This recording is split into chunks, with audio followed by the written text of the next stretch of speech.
Students, today we are going to study super mesh and super node analysis. So previously we have studied the circuit. So we have applied mesh analysis. Okay. In mesh analysis, the first step is if any current sources are there, we have to convert it into voltage source. A current source with a resistance in parallel can be converted into a voltage source with a resistance in series. Then we have to apply KVL to each loop. First we have to assume the loop currents, then we have to apply the KVL to each loop in order to get the equations. But problem in the given circuit, in this circuit is, so we have a current source, but this current source is not having a resistance in parallel. In series it is there, we can neglect the resistance series with the current source, but there is no resistance parallel to the given current source, so we cannot convert it into a voltage source.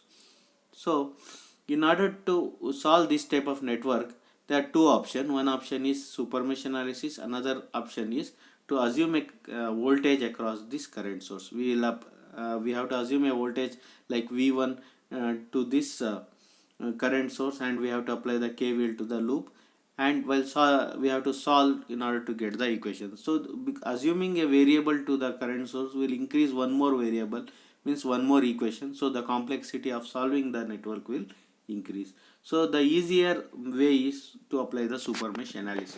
In super mesh analysis, we are this analysis we call by the name as super mesh analysis. In super mesh analysis, this current source, so this current source where it is present, it is present between two loops, loop 1 and loop 3. The current passing through this current source, what are the currents which are passing through this branch? This branch comes in between loop 1 and loop 3, so the current passing through this one is I1 and I3.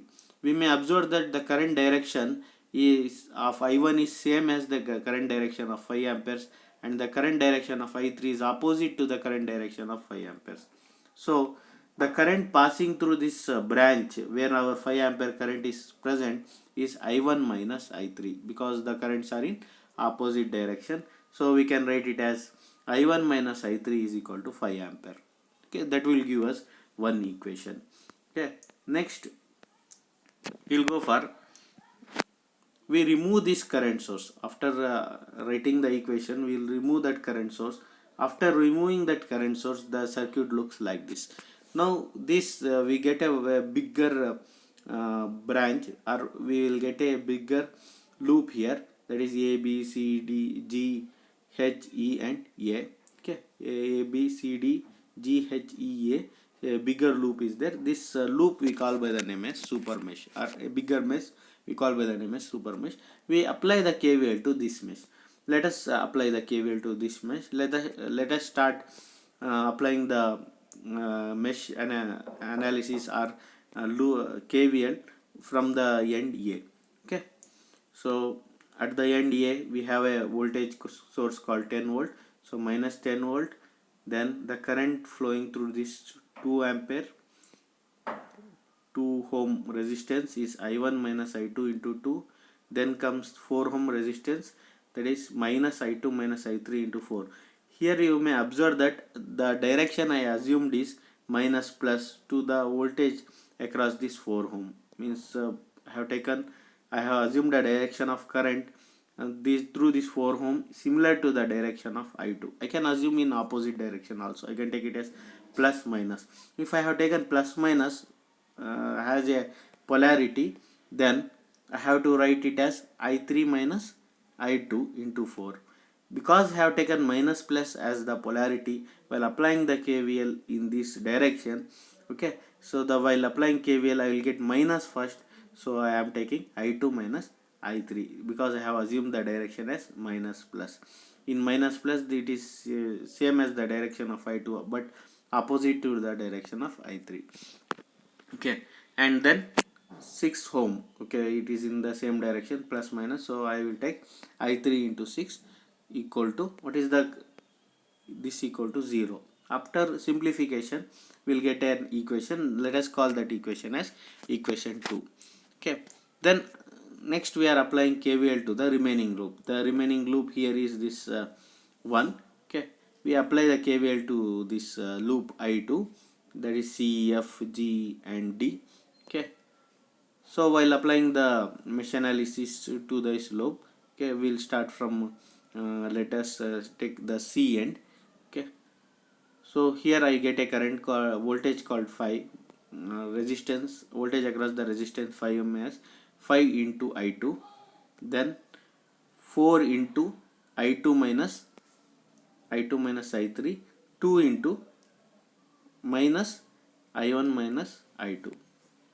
That is, even after applying the KVL to the third loop, that is I2 into 5 plus I2 minus I3 into 4 minus I1 minus I2 into 2.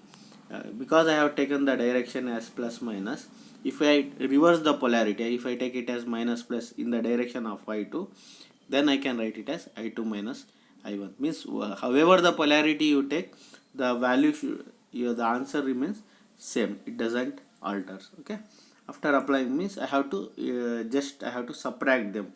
If they are in the opposite direction, I have to take I1 minus I2. If they are in the same direction, I have to take I1 plus I2. Okay, so after applying the KVL, so we got three equations. So after solving these three equations using our Cramer's rule or any other methods, we'll get the value of I1, I2 and I3. Okay, now we'll go for another analysis called super node analysis. So in node analysis, we have observed that in order to apply the node analysis, first step in node analysis is we have to convert any voltage sources, if any, into the current source. Okay, so a voltage source with a resistance in series can be converted into current source with a resistance in parallel. Why we have to convert? Because in node analysis we are applying KCL, Kirchhoff current law. Okay, so in order to apply the node analysis, here one problem is there in this circuit. The problem is, here we are having a voltage source which is between two nodes, and we don't have a resistance in series with this node directly, okay, with this voltage source. So because of this one, we cannot convert this voltage source into a current source. We have to solve this one in another method. So one way to solve this is to assume a current I1 or any current across this voltage source and solving the network. But that will create one more variable and one more equation, and complexity of the network increase. So for that reason, we'll go for an analysis called super node analysis.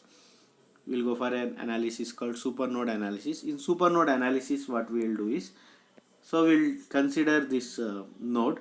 So where this voltage is present, this voltage source is present between two nodes V2 and V3. So we can write equation from this as, so this node E, voltage source E is present between node V3 and V2. Plus is connected to V3 and minus is connected to V2. So I can write it as V3 minus V2 is equal to E. See, V3 minus V2 is equal to E. This will give us one equation. So next, by removing that, means by making this V2 and V3 as short circuit, or we will apply the node analysis to this node V2 and V3. So what are the elements connected to V2 here? R1, R2, I1. Okay, these are the elements connected to V2. What are the nodes voltage sources or any elements connected to V3? I2, I3.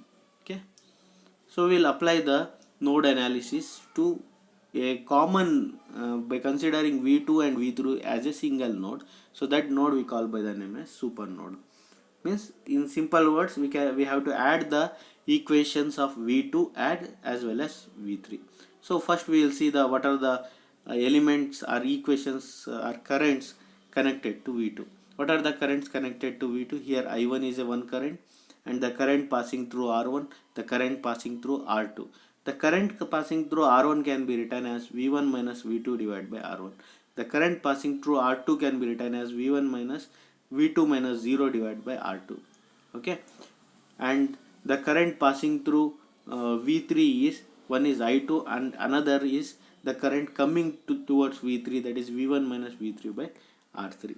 Okay, now if I apply those things, it looks like this: V2 minus V1 by R1 plus V2 minus 0 by R2 plus I1 plus I2, which is equal to V1 minus V3 by R3. After solving this one and rearranging, see here up to this point we have the equations of V2 and remaining are equations of V3, means equation of V2 and V3 we have added. Okay, after simplifying we get this equation. Okay, so and then at last we have to apply node analysis to the third node, which is other than this super node, which is the remaining node other than this super node is V1. We will apply the node analysis for V1. So what are the incoming currents to V1? I3 and I1.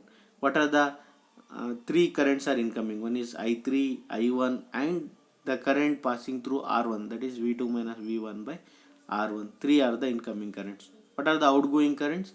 V1 minus V3 by R3. This is one outgoing current. Okay, so the incoming currents are I3 and I2, I3, I1 and V2 minus V1 by R1. The outgoing current is V1 minus V3 by R3. Okay, so after simplifying this one, we may see this is the third equation. After solving these three equations, we will get the final V1, V2 and V3. Okay, so if you don't understand this thing, you have to see node voltage analysis video, then you can understand how to apply the node node voltage equations. Okay.